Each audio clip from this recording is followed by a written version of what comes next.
ইলিশ সেই ইলিশ আহরণের 3 ভাগের 1 ভাগ ভোলা থেকে আহরিত হয়।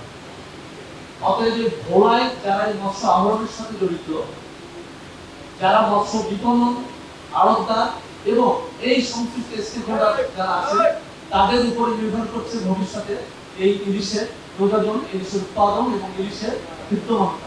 শিয়া বাটার ও ভিটামিনে সমৃদ্ধ লিলি বিউটি সোপ, তারুণ্যময় উজ্জ্বল ত্বকের জন্য। রিমার্ক। কাগজ কলমে দেখা যাচ্ছে একজন জেলে বছরে 3 থেকে 4 লক্ষ টাকা আয় করেন, কিন্তু বাস্তবতা কিন্তু ভিন্ন। বাস্তবতা জেলেদের কিন্তু জীবন খুব কষ্টে কাটায়। যাদের নিয়ে আয়োজন তাদের কিন্তু কষ্টের সীমা নেই। এর মূল একটা কারণ, সেটা হলো দাদন ব্যবসা। এই জন্য মৎস্যজীবীদের প্রতি আমাদের আহ্বান থাকবে, আপনারা গ্রুপ বা সমিতি করেন, এক সিজনে ধরতে যত খরচ হয় ওইটা আপনারা সমিতি করে নিজেরাই ওই টাকাটা জমা করেন, করে আপনি নৌকা ছাড়েন।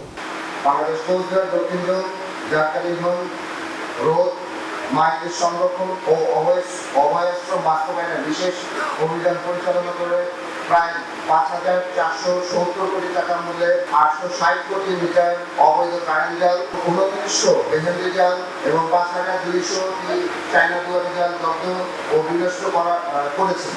যারা মৎস্যজীবী তাদের অবশ্যই এই ধরনের পরিকল্পিত চিন্তা ভাবনা রাখতে হবে যে আমরা একটা গ্রুপ তৈরি করি অথবা একটা সংঘ তৈরি করি, যাতে অন্য মৌসুমে মাছ, নদীতে যে মাছটা ধরা হয় প্রাকৃতিকভাবে, তার পাশাপাশি আমরা যেন কৃত্রিম উপায়ে বা বদ্ধগতভাবে আমরা যেন কিছু মাছ চাষ করে আমাদের এই নিষিদ্ধ সময়ের কালের জন্য যেন আমরা প্রস্তুতি নিতে পারি। এভাবে পরিকল্পনা করলে হয়তো আমাদের মৎস্য সম্পদ আহরণ হবে।